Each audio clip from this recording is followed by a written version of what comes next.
Bonjour à tous, je m'appelle Julia Ngono. Dans cette chaîne, je parle d'immigration au Canada et d'entrepreneuriat. Aujourd'hui, on va parler du Canada versus l'Afrique. Je parle en ces termes pour dire qu'on va clarifier les comportements à adopter au Canada et les comportements à adopter en Afrique. Donc, avant de continuer, je vais te demander de liker la vidéo, de commenter, de partager. Ça permet de nous référencer et que la famille s'agrandisse. Déjà, je suis content de tous vous avoir comme abonnés. La suite après le générique.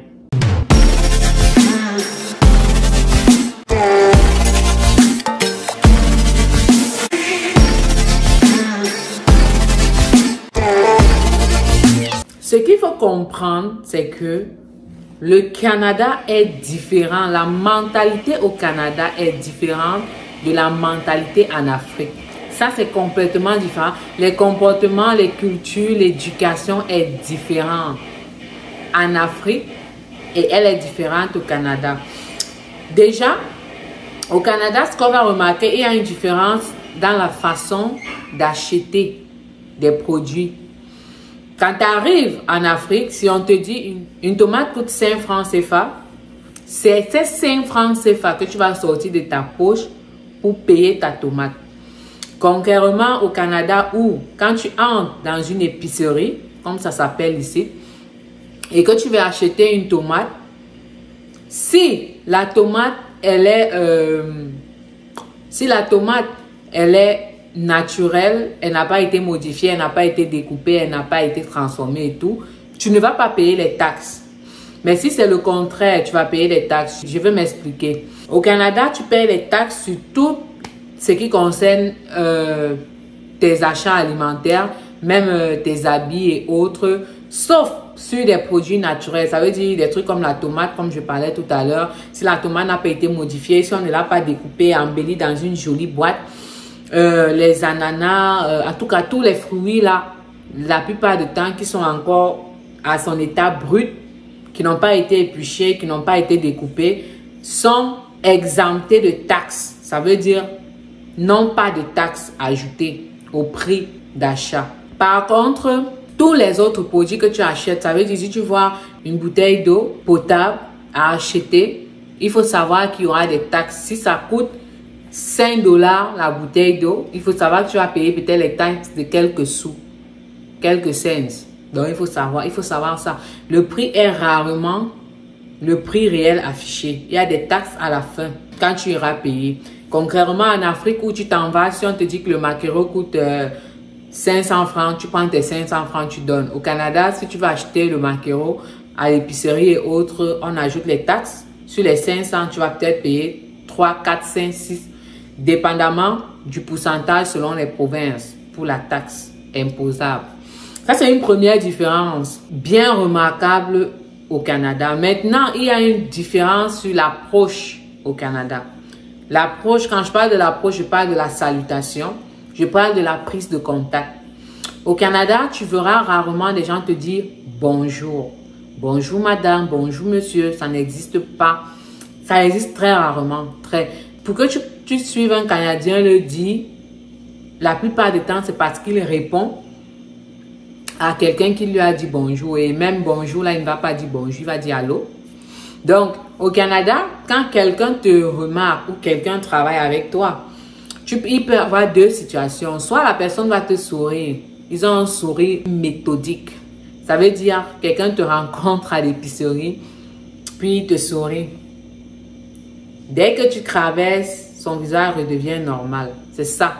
Et pour lui, il t'a salué. Et si tu ne réponds pas à ce sourire, parfois, il y a cette incompréhension qu'il pense. Tu ne l'as pas salué également. Puis la prochaine fois, il t'ignore même.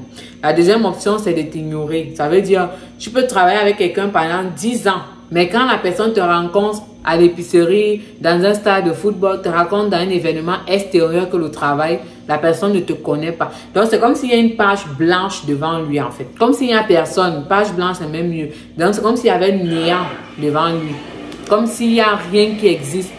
Donc, ça, c'est ce que tu peux souvent constater et qu'on constate malheureusement souvent au Canada et qui choque les internationaux. Mais c'est une culture à eux. Au Canada, la vie, vraiment, c'est individualiste. Chacun fait sa vie, il la gère comme il peut. C'est en fait ça. Chacun gère sa vie comme il peut. Donc, a dit que il faut tout le temps se regrouper, être en famille, la grande famille des cousins, des cousines éloignées, puis des cousines consanguines, puis des cousines par alliance. Ils n'ont pas ce temps-là. Ce qui fait que même avec le monde extérieur, ils sont dans leur coin. Tu n'entres pas dans sa bulle. Ça, c'est très important à comprendre au Canada. Malheureusement, il y a des gens que je vois, des gens au Canada même qui bafouent cette loi-là. Ça veut dire embrasser tout le monde comme si on était en Afrique, se dire que tout le monde est son ami. Ça, c'est un danger. Au Canada, les gens sont trop individualistes. La troisième chose qu'il faut remarquer au Canada, c'est que les Canadiens n'expriment pas toujours ce qu'ils pensent ou ce qu'ils ressentent. C'est très rare. Enfin, pour quelqu'un qui a une culture étrangère, il dirait qu'ils sont des hypocrites. Moi, je ne veux pas l'affirmer, mais je dis, c'est pour quelqu'un qui a une culture étrangère, ils se verront comme des hypocrites. Parce que quelqu'un peut te sourire. Bon, c'est aussi quelque chose qui est vraiment alarmant. Quelqu'un peut te sourire. Pourtant, en fait, la personne est fâchée contre toi. Hein. La personne a un souci avec toi. Mais il te sourit de façon hypocrite pour aller parler derrière avec une autre personne en mal de toi. Ça, c'est ce qui arrive au Canada. Quelqu'un peut ne pas t'apprécier, mais te sourire tout le temps, causer avec toi comme si de rien n'était. Ça, c'est leur culture. Souvent, même pour ceux-là qui ont étudié au Canada, ils comprendront ce que je dis. Souvent, et même pour ceux qui travaillent au Canada, ça arrive même dans les emplois. Tu fais une bêtise. Parfois, tu n'es même pas conscient de la bêtise que tu as faite. Ça veut dire que tu fais une erreur. Souvent, tu n'es pas conscient. Je veux parler ici, ça peut être une erreur professionnelle, que tu viens juste de commencer un emploi, ça fait 1 mois, puis tu as commis une erreur. Tu ne savais pas que c'était une erreur. Ou alors, tu n'es pas encore assez expérimenté pour certaines situations, puis tu as mal agi selon la situation. À l'école, c'est pareil. Ça veut dire, si on a donné un règlement intérieur de l'école, que peut-être ça fait 2 semaines tu es à l'école, tu ne connais pas encore vraiment bien les rouages, comment ça se passe et tout à l'école, et que tu commets une bêtise, personne ne va venir te dire, ou personne, ils vont te regarder, s'il y a 1, 2, 3 Canadiens à côté, ils vont te regarder, puis ils vont s'en foutre, ils vont faire genre, ils n'ont pas vu. Tu vas te dire, ah, ce que j'ai fait n'a rien de mal, mais 2 jours après, tu seras convoqué, soit c'est pas ton chef, si c'est au travail, ton chef administratif, soit par tes professeurs si c'est à l'école, ou alors un encadreur de l'école, disant que tu as commis une bêtise. Ben souvent, ça quand même, il faudrait que je le dise, c'est vraiment mal vu pour les internationaux. C'est souvent, ça met une incompréhension totale. Je veux même dire c'est frustrant, mais c'est leur éducation. Je le dis toujours. Le Canadien est éduqué de telle sorte qu'il n'a pas toujours le droit d'affronter autrui. Pourquoi? Des poursuites judiciaires. Le droit de tout un chacun d'être libre, de penser et de faire pratiquement, entre guillemets, ce que bon lui semble. Ça veut dire que si tu commets une bêtise et que le travail de la personne qui est à côté, ce n'est pas, par exemple, si tu brises un équipement exprès, ou tu fais mal une tâche au travail, le travail de ton collègue, en fait, sa tâche au travail, ce n'est pas de venir te rectifier ou alors te dire que non, ne fais pas ça. Il fallait faire ceci, c'est pas son travail. Hein. Au Canada, chacun joue son rôle et il tient à ça. Ça veut dire que si mon travail ici, c'est de nettoyer le sol, puis je constate que vous qui êtes peut-être à la cuisine, vous mettez le sel où il ne faut pas. Tant que ça ne m'empêche pas de nettoyer mon sol, je dois nettoyer mon sol. Mais qu'est-ce qui va se passer? Si tu mets toujours le sel où il ne faut pas, il ne va pas venir te dire que bon, voici la place du sel ici, comme je constate que tout le monde le fait. Non. Il va aller voir ton encadreur. Question de venir te recadrer où tu dois mettre ton sel. C'est en fait comme ça que ça se passe au Canada. La nuance, il y a vraiment une nuance. Par contre, en Afrique, quand tu fais quelque chose qu'il ne faut pas, quand tu bafoues des ordres, quand tu fais des erreurs, quelqu'un va venir, dépendamment de ce que tu as fait, poliment te dire non. Voici ce qu'il fallait faire, c'est comme ça et c'est comme ça qu'on fait. C'est mieux de le faire comme ça. Puis la prochaine fois, il faut t'améliorer. Ça ne se passe pas comme ça au Canada. Au Canada, on tire sur tout ce qui bouge. Ça veut dire, si tu as commis une erreur, là, il y a quelqu'un qui va aller voir. Si on a vu, il y a quelqu'un qui va aller voir ton responsable. Question que ton responsable revienne à te mettre à la raison. On ne va pas directement te corriger sur les faits. Par contre, en Afrique, nous sommes habitués quand on nous corrige sur les faits. Tu as commis ceci, non, ne le fais plus. C'est comme ça que ça se passe. Donc ça crée souvent des divergences, ça crée des confusions. Ça irrite certaines personnes, mais c'est l'éducation qu'ils ont reçue, je le dis souvent. C'est leur éducation. Et on n'y peut rien. On ne peut pas changer forcément les mentalités qui existent déjà. Une autre chose encore qui arrive très souvent, c'est que les Canadiens ont souvent une forte curiosité, parfois déplacée, en ce qui concerne la culture africaine. Tu vas peut-être souvent voir un Canadien te dire facilement, « Ah, y a-t-il des belles maisons comme ça par chez vous? Y a-t-il beaucoup de forêts chez vous? » Pourquoi? Parce que pour lui, il a une compréhension de l'Afrique, par exemple, que c'est une brousse totale. Il n'y a que les lions et les zèbres. Donc, ce que nous on voit tous les jours au quotidien, ça veut dire quand tu te lèves chez toi, là, tu te réveilles de ton lit au Cameroun, en Côte d'Ivoire, au Gabon, en Guinée, tout ça. En fait, quand tu te lèves de ton lit en Afrique et que tu sors, que tu te mets hors de ta maison, tu rencontres le lion, puis tu dis « Allô, lion ?» Tu rencontres le cheval, tu dis « Oui, mon cheval ?» Tu rencontres la pègre, tu dis « Bonjour, la pègre ?» Ils ont souvent cette façon de penser, enfin, que je me dis « Bon, peut-être, vu que géographiquement parlant, historiquement parlant, ils sont pauvres en connaissances, sérieusement, je me dis que ce n'est pas de leur faute. On leur apprend pas tout ça. Pendant qu'en Afrique, on nous bourre des histoires de la Chine, l'Indochine, la révolution juive. On nous bourre des histoires de la France, des histoires géographiques et consorts des autres pays, ou les pays du tiers-monde, ou les pays développés.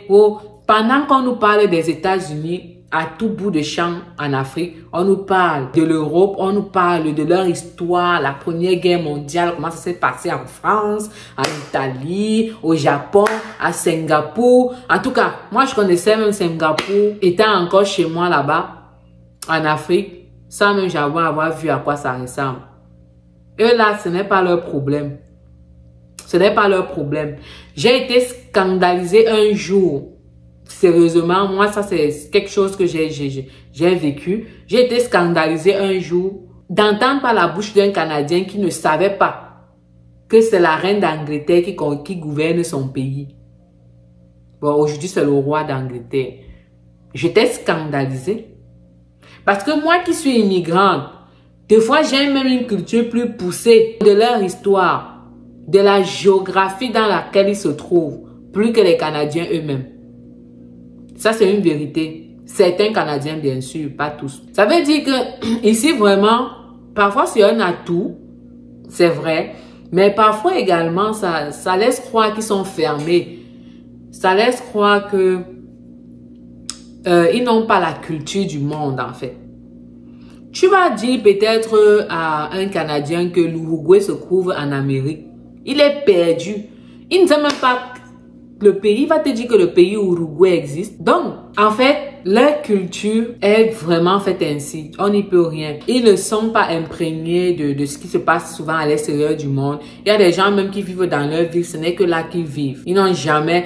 Ils ne sont pas comme les Camerounais qui veulent toujours, par exemple, s'ils sont à Yaoundé, un exemple, ils veulent aller visiter Douala, ils veulent aller visiter Kribi, ils veulent aller à Limbe. Non, non, non, non, non, non, non. Un Canadien, quand il est dans sa ville, il se sent bien là.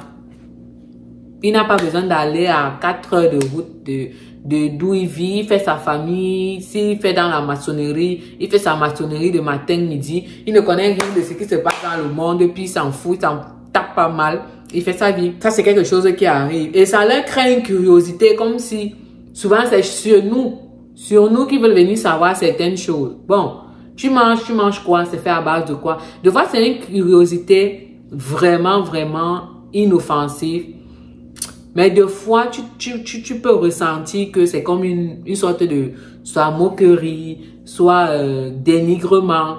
Parce que ce qu'il faut comprendre, c'est que, je l'ai dit tout à l'heure, le Canadien ne te dit presque jamais, n'exprime presque jamais, ne laisse voir presque jamais ce qu'il pense et ce qu'il ressent à l'intérieur. Par exemple, cette histoire de perruque qui bat son plein un petit peu de partout là, les Canadiens se sont rendus compte que en fait, les Africains mettent entre guillemets les faux cheveux. Cette histoire-là que quand tu marches, on te demande « Ah, c'est-tu tes vrais cheveux tout le temps ?» Par curiosité et te reposer cette même question-là.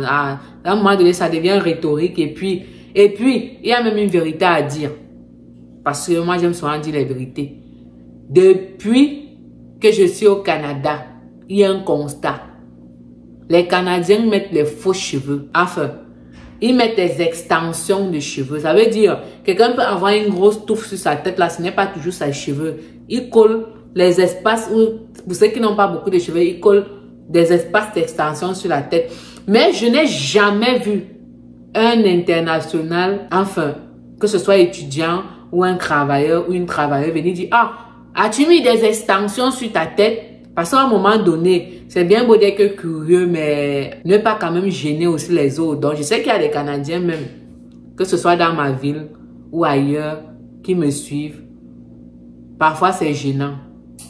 C'est vraiment gênant. C'est pas la question qui est gênante, c'est qu'une personne qui sait que tu mets peut-être des perruques, qui sait que tu mets des mèches sur la tête, par exemple, qui sait que tu mets souvent de l'artificiel sur tes cheveux, va venir te poser cette question. Si tu travailles avec lui pendant 2 ans, au moins 2 fois par mois, 3 fois par mois, il te pose toute cette question. C'est pour savoir, en fait, c'est quoi le but?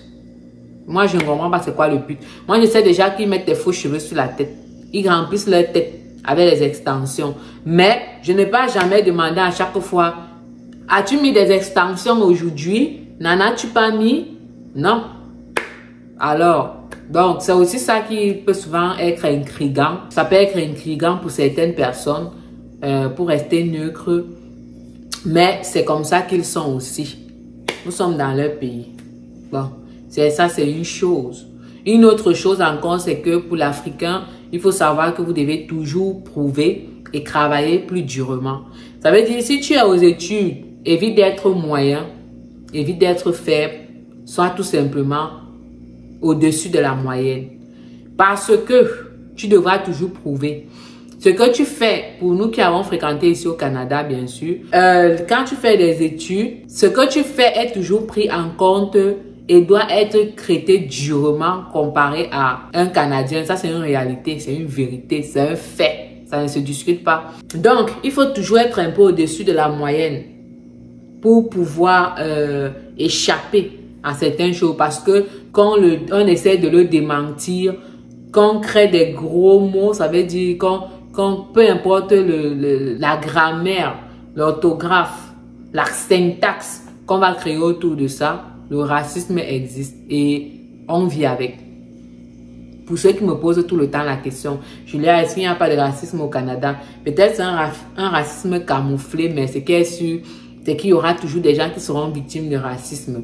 Que ce soit à l'école, que ce soit au travail, que ce soit même chez eux, dans leur propre maison, ils seront souvent victimes de racisme au Canada. Donc, il faut travailler plus dur. Il faut essayer d'adopter un comportement un peu meilleur aussi. Parce que mes frères africains et mes soeurs qui viennent là, souvent, je ne sais pas s'ils viennent pour se chercher ou ils viennent en état de guerre contre les Canadiens.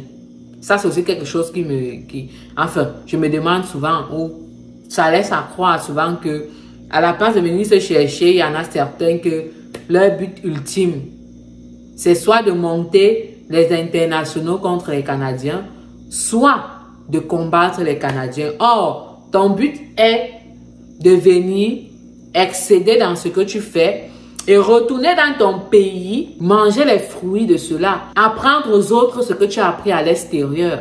C'est important.